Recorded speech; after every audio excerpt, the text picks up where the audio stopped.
Okay, picture that. You wake up, that alarm can roll out of bed, grab the same coffee, same day after day, and it feels normal. But what if normal, that feeling of safety, isn't just stagnant? What if it's actually struck? Today, we're going to dive deep into a really profound, maybe challenging idea from Schopenhauer. He argued that, quote, normal isn't safe. Normal is death. And he didn't mean physical. He meant something maybe far more insidious. So in this deep dive, we're drawing a lot from Seth, one called Why Being Normal Kills. We're going to try and unpack this. Our mission really is to pull out the core insight, surprising bits, what it all means, how refusing normal. We want to give you a shortcut kind of to understanding how conformity, how secondhand thinking just quietly snuff out. Okay, so let's really unpack this. Dramatic normal's death. Schopenhauer wasn't talking about like your heart stopping. No, not at all. Not physical death. He meant the death of the mind. Imagine like a vibrant mind just slowly flatlining, its originality just suffocating. It's where that unique seed, the genius inside you gets smothered, often before it even gets a chance to really grow. It's an insidious process. Right. A slow fade, not like a switch being flipped. Mm-hmm. So how does that slow suffocation, how does it actually happen in our daily lives? Well, it's usually a series of really small, almost invisible compromises. You start running on autopilot more,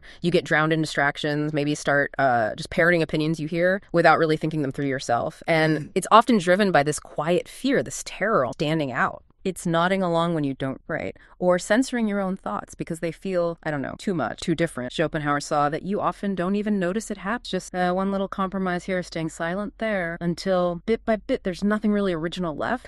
Right. Well, a copy, a shadow, a mask. And in that process, your true self erased. That's chilling. The idea that we can just erode ourselves, become copy, without even realizing it. And this kind of intellectual surrender, it seems really tied to our basic need to belong, doesn't it? And Schopenhauer talked a lot about the herd. Why is clinging to that crowd so dangerous for, our individuality? Yeah, it's fascinating how deep that herd goes. The average person, Schopenhauer thought, clings to the crowd for safety, right? For that promise of belonging. To escape is terrifying for many. But his warning is so stark, he basically says the herd it devours you. Devours you. Wow.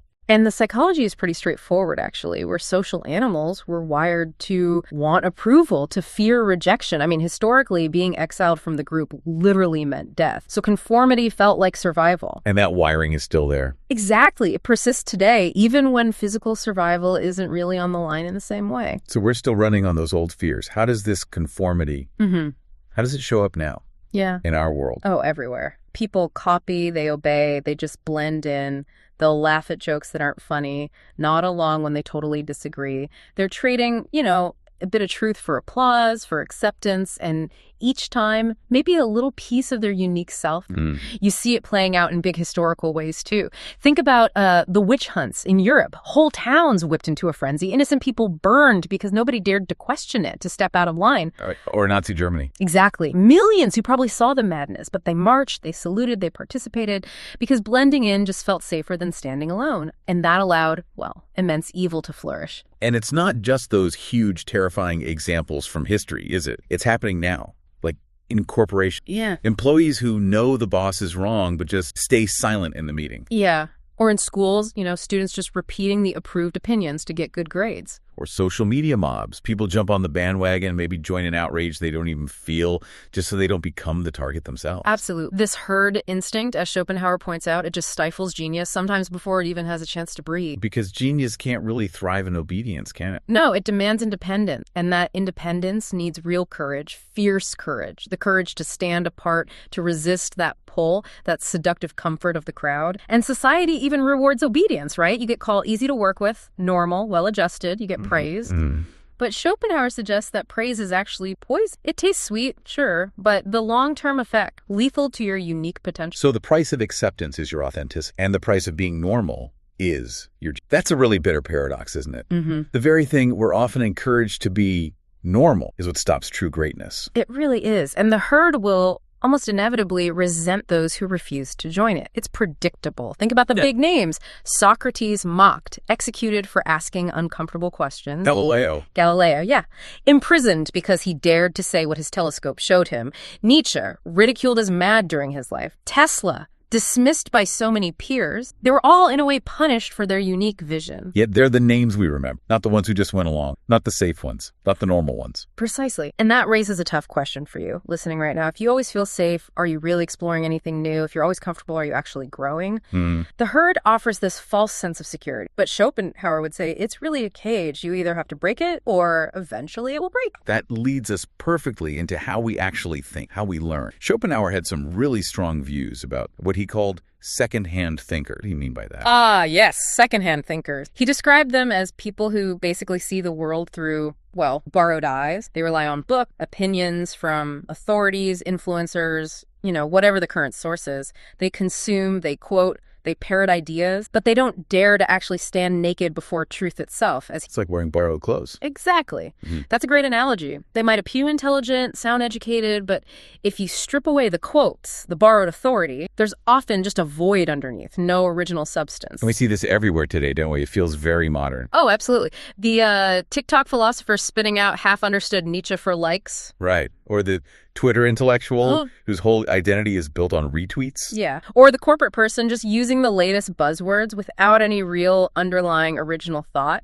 They're not really thinkers in Schopenhauer's sense. They're more like, conduits, echo chamber. And the danger there is what? Just not being original. It's more insidious than that.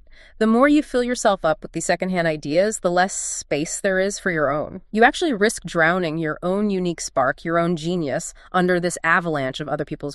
Schopenhauer specifically warned against overreading what we might call intellectual gluttony today. It's not that reading itself is bad off, but too much consumption without deep reflection, he argued, drowns your own genius. So you become just a collector? A collector of words, yeah. Yeah. Instead of a maker of thoughts. It feels safer, maybe, to hide behind quotes, to repeat what someone smarter supposedly already figured out. But that's not thinking, he'd say. That's, intellectual servitude. Okay, so if that's the secondhand mind, trapped in noise and imitation, what does the opposite look? What's true first-hand thinking? How do we actually break free and cultivate that kind of original thought? Well, first-hand thinking is inherently riskier. It means taking off the safety net, daring to look at life, at reality, without a filter. Think of Galileo looking through his telescope, seeing moons orbiting Jupiter. That wasn't in any book. Right. It contradicted everything. Exactly. It challenged millennia of accepted wisdom. Or Einstein, imagining riding a beam of light. Just a thought experiment initially, long before the math fully backed it up. Or Tesla. Visualizing entire complex machines in his mind's eye, while everyone else said his ideas were impossible. These thinkers didn't just rehash old ideas. They trusted the raw, sometimes violent power of their own vision, their own direct perception. So how do we cultivate that? Schopenhauer had some practical advice, didn't he? He did. He offered 3 kind of rules for originality. Pretty straightforward. First, read less, think more. After you read a chapter or an article, close the book. Put it down. Wrestle with the idea yourself, in silence, until it stops being their idea and starts becoming yours. Okay, read less, think more. What's the second? Second, consume to create. Every bit of knowledge you take in, every idea you absorb, it has to serve something whether that's writing a sentence, making a decision, taking an action. If it doesn't feed your own creation, put it out. Be ruthless. Consume to create. Got it. And the third? Third, starve the noise. You have to fiercely protect your attention. From endless social media scrolling, constant news updates, the fire hose of opinion. He believed that stuff doesn't sharpen your mind. It just scatters, makes deep thought impossible. Starve the noise. Read less. Think more. Consume to create. Starve the noise. That's the path he laid out. Because genius doesn't imitate. Genius originates. That perspective, that focus on originality, it leads us straight to another fundamental truth, doesn't it? Ralph Waldo Emerson wrote, "To be great is to be misunderstood." And it feels like Schopenhauer would see that not just as, a nice poetic phrase, but as a brutal, unbreakable law of genius. Absolutely. Not just a possibility, but an inevitability. If you are genuinely original, if you see things differently, you will be misunderstood. If you see what others can't, they won't just disagree. They might label you insane or dangerous. Not sometimes. Pretty much always. Well, the herd despises genius, not necessarily because the genius is wrong, but because that genius, that different way of seeing, it makes them feel blind, highlights their limitations. And that's uncomfortable, threatening even. And history just echoes again. Galileo forced to recant, to deny what his own eyes showed him. Nietzsche, yeah. Mocked as mad, only for his ideas to profoundly shape philosophy after his death. Van Gogh, his vibrant, incredible paintings were laughed at, ignored. He sold, 1 painting in his whole life. Incredible. These are such powerful examples of that law in action. They really are. And it brings it right back to you, the listener. Think about it. If nobody misunderstands you, ever, maybe you're not thinking deeply enough.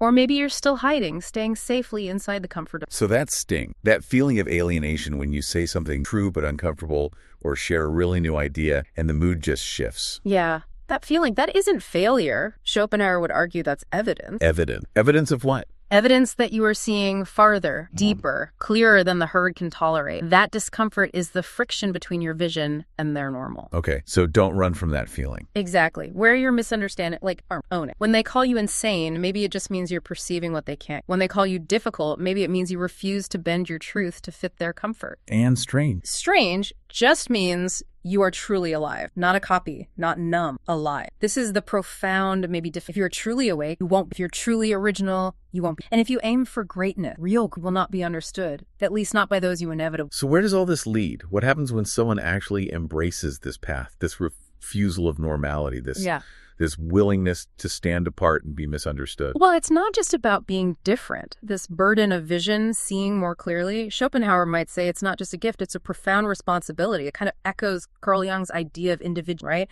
That really challenging journey to become a whole self, separate from the collective unconscious. Or maybe Nietzsche's Übermensch. Exactly. Not just a powerful individual, but someone who takes on the immense task, forging new values when the old ways, the old illusions are collapsed. You cultivate that firsthand vision, you are essentially carrying that kind of fire. But fire can be dangerous. Absolutely. Fire, if you're careless, it burns. Truth, if you just hurl it thoughtlessly at people, it can destroy, not illuminate. You can't just throw your insights at those who aren't ready, who are still blind in Schopenhauer's terms, and expect them to thank you. They might just recoil in fear or anger. So genius can't just be rebellion. It has to be responsible. Responsibility is key. To see more means you have to act with precision. You have to guard what you reveal sometimes. Choose carefully where the sharp edge of truth cuts. The herd, they can't afford ignorance. They can afford distraction. If you see more, you can't. That sounds like a duty. It is a beauty. If you see more, you're not just different, you are necessary. The world actually needs your unique perspective, not just as another voice adding to the noise, but potentially as a seer, a guide, maybe even a guardian of. And yes, that path, carrying that weight, it's heavy. It can feel incredibly lonely, but maybe that weight, that loneliness is also sacred. Maybe it's part of the initiation into true originality. Okay, so let's try and bring all these threads together.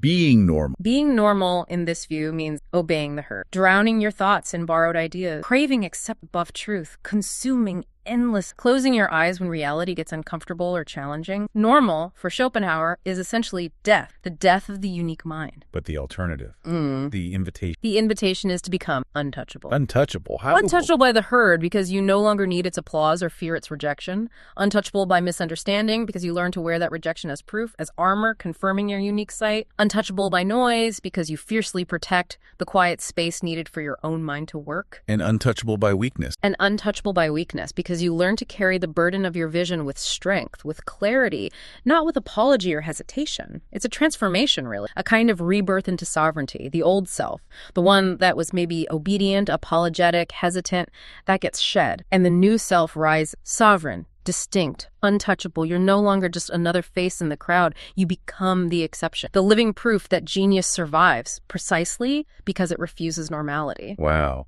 That really crystallizes Schopenhauer's core message, pulling everything together. We've explored these interconnected warnings, haven't we? The pull of the herd, the danger of the secondhand mind, that unavoidable law of being misunderstood if you're original. Yeah, and each one, if you don't pay attention to it, can slowly, quietly just seal off your unique potential, box you in without you even noticing. So maybe the final thought for you, listen, is this. Consider refusing normality. At least in some small way today. Guard your genius, that unique spark inside you, like it's precious fire. Don't bow when they mock you. Don't fold when they misunderstand. Dare to stand apart, maybe stand alone sometimes. Stand sovereign in your own vision. So what piece of normality, big or small, will you refuse today? How will you choose right now to protect that unique spark? Because you belong with those who refuse to be blind, with those who choose vision over comfort.